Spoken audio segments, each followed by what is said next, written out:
안녕하세요. 3월 1일 매일 성경 함께 나누겠습니다. 첫 번째 문단입니다. 예수님께서는 이미 사흘이 지나 먹을 것이 없어 기진하게 될 무리를 어떻게 할 것인지를 제자들에게 물었습니다. 왜요? 무리를 불쌍히 여기심으로. 불쌍히 여긴다는 것은 언제 그렇게 문제를 해결해 주기 위한 거죠. 그러나 제자들은 광야에서 떡을 얻을 수 없다고 대답했습니다. 자, 무리는 배불리 먹고 7강주리가 남았습니다.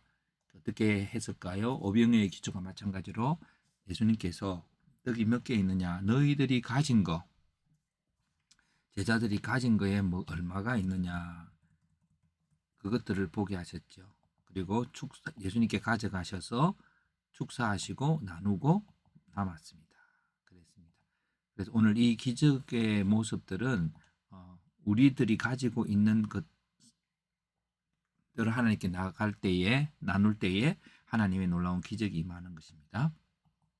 예수님께서 달마누다 지방으로 가셨고 예수님께서는 이 세대에 표적을 주지 않으리라고 했습니다. 왜요? 바리새인들이 하늘로 보는 표적을 구하는데 이게 좀 더 이 부분이 좀 더 근원적인 질문 같아 보입니다. 바리새인들이 시험했기 때문이죠. 예, 바리새인들이 시험했기 때문이고 그런데 그 바리새인들이 표적을 구했기 때문에 표적을 주지 않게 겉모습은 그렇지만 그 속에는 바리새인들이 시험을 했다고 하는 거죠. 정말로 예수님이 하나님 아들일까라고 진지한 묻는 게 아니라 예수님을 힐난하면서 믿지 않고 비난하기 위한 표적이죠. 비난하기 위한 표적이죠. 한 문장 요약입니다. 예수님께서는 하늘로 오는 표적을 구하는 바리새인으로 인하여 표적을 주지 아니하리라고 하셨다.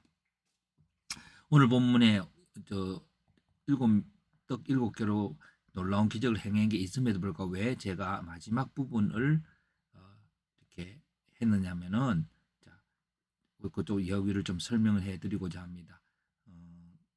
모든 사람들은 이 본문을 스스로 자기의 필요를 가지고 구조화할 수 있습니다.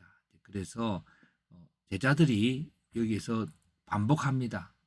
그리고 그 다음 본문에도 여전히 반복해도 깨닫지 못하고 또 새로운 상황이 오면은 여전히 그렇습니다. 그러나 제자들은 예수님께서 그렇게 계속 오병이어 칠병이어 하고 또 어떤 새로운 사정이 있었을 때에 또 그들에게 교훈을 통해서 왜 깨닫지 못했냐고 하는 것은 제자들은 예수님을 기적을 통해서 그리스도이심을 배워가는 과정이고 그런데 똑같은 것이라도 그들은 예수님의 표적을 구하면서도 예수님이 아닌 것을 증명하기 위하여서 표적을 구하는 자들도 있다는 겁니다. 그래서 제가 이런 태도들에 대해서 제자들과 바리새인들의 태도를 비교하기 위해서 이걸 한 문장의 핵심으로 여겨보았습니다. 패턴화 해보았습니다. 표적의 조건은 하늘로부터 기적이 임하여 그리스도임을 증거하는 것이고 표적의 내용은 오병이어 칠병이어의 기적이고 표적의 과정은 똑같습니다. 백성들의 굶주림, 예수님의 긍휼하심, 그리고 그 긍휼하심을 해결하려고 하는 예수님의 문제의식, 조금 더 가장 구원자이신 예수님의 문제의식이 있습니다. 그 다음에 제자들의 반복되는 질문, 불가능, 배워야 할 제자들. 그리고 예수님의 대안은 너 것만 있어도 된다. 너 자신만으로도. 충분함. 그것이 예수님에게 가져가시고 그리고 나눔이 있고 그 다음에 그리고 풍성함이 있고요. 이것들이 하나님의 반복되는 원리입니다. 예수님께 드렸다고 하고 나눴을 때에 이게 십자가의 원리죠.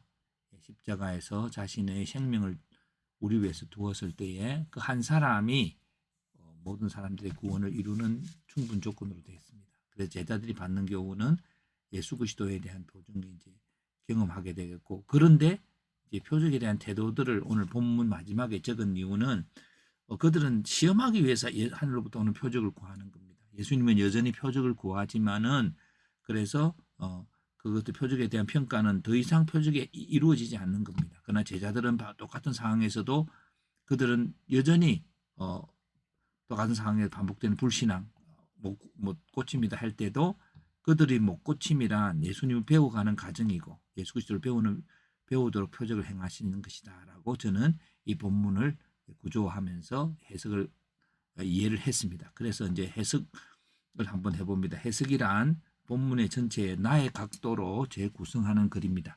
예수님께서는 그리스도를 배우기 위한 표적을 제자들에게 반복하신다. 그러나 그리스도를 의심하기 위해서 요구하는 표적은 거부하신다. 그리스도가 아니라고 생각하고 요구하는 표적과 그리스도를 믿기 위하여 필요한 표적에 대해서 그리스도임을 믿기 원하여 예수를 따르는 제자들에게는 계속되는 표적을 보여주신다. 그러나 가장 중요한 표적은 십자가와 부활이며 이를 통하여 제자들은 성령을 통해 주시는 믿음을 갖게 된다. 결국 제가 십자가를 든 것은 예수님의 오병이의 기적의 유월절에 자신을 떡을 드림과 같은 거고 유월절은 바로 십자가에 자신의 몸을 드린 것이고 그것으로 인하여 모든 사람들이 자유와 구원을 얻게 되는 거죠. 여기서는 떡이 필요했지만 많은 사람들은 죄로부터 사망으로부터 또 자유를 얻게 되는 것이 아닐까요? 그래서 오늘 우리들에게는 여전히 예수님을 시험하기 위해서가 아니라 예수님께 불평하기 위해서가 아니라 그렇게 왜 시험하는 이유는 예수님이 주시는 이런 예수님을 배우려고 하지 않는 것이에요. 그것이 아닌 이게 정말 우리가 예수님을 날마다 배우려고 그래서 오늘 우리들이 부족하지만 예수님은 우리의 삶에 계속되는 표적들을 일으켜 가게 될 겁니다. 가르치기 위해서. 그래서 예수님은 바로 십자가에서 자신의 생명의 떡인 자기의 살을 주셨습니다. 그런 것들로 우리가 구원을 받게 됐지요.